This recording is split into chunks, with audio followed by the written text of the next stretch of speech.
વીરપુરમાં Amul ફેડરેશનના vice chairman Gordhanbhai ધામેલિયાનું વીરપુરમાં સન્માન સમારોહ યોજાયો। ગોરધનભાઈ ધામેલિયા 1978 થી રાજનીતિની શરૂઆત કરી રાજનીતિમાં 45 વર્ષની પોતાની કારકિર્દી થઈ। પોતાની રાજનીતિની શરૂઆત કોલેજ કાળ, ગ્રામ પંચાયત, તાલુકા પંચાયત, સરકારી ક્ષેત્રે બેંક ડિરેક્ટર તેમજ રાજકોટ ડેરી ચેરમેન અને હવે અમૂલ ફેડરેશનના વાઇસ ચેરમેન તરીકે નિમણૂક થતા વીરપુરવાસીઓ ખુશખુશાલ। વિશ્વની સૌથી મોટી દૂધ બ્રાન્ડ અમૂલ ફેડરેશનના વાઇસ ચેરમેન બનતા વીરપુરમાં યોજાયો સન્માન સમારોહ।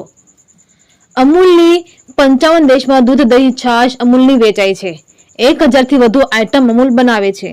અમૂલનો વહીવટ એક નાના રાજ્યનું બજેટ હોય તેટલું 95000 કરોડનો અમૂલ ડેરીનો વહીવટ છે।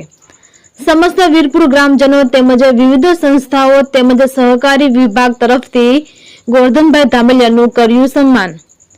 વીરપુર જલારામની જગ્યાના ગાદીપતિ રઘુરામ બાપા તેમજ ધારાસભ્ય જયેશભાઈ રાદડિયા તેમજ સાધુ સંતો તેમજ વિવિધ સંસ્થાના આગેવાનો ઉપસ્થિત રહી ગોરધનભાઈ ધામેલિયાનું કર્યું સન્માન। રિપોર્ટર ભાગ્યેશ ડોબરિયા, વીરપુર। ગૌરવ કહી શકાય એવા ગોરધનભાઈ ધામેલિયાના સન્માન સમારંભ પ્રસંગે આજના કાર્યક્રમમાં આપણી સૌની વચ્ચે ઉપસ્થિત જલારામ મંદિર વીરપુરના ગાદીપતિ પૂજ્ય રઘુરામ બાપા, મંચ ઉપર ઉપસ્થિત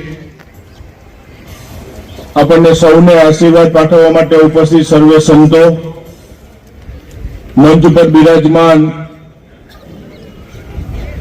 પંચાયત અને સહકારી ક્ષેત્રના સૌ મહાનુભાવો અને ઉપસ્થિત સૌ વડીલો, યુવાન મિત્રો, ભાઈઓ અને બહેનો,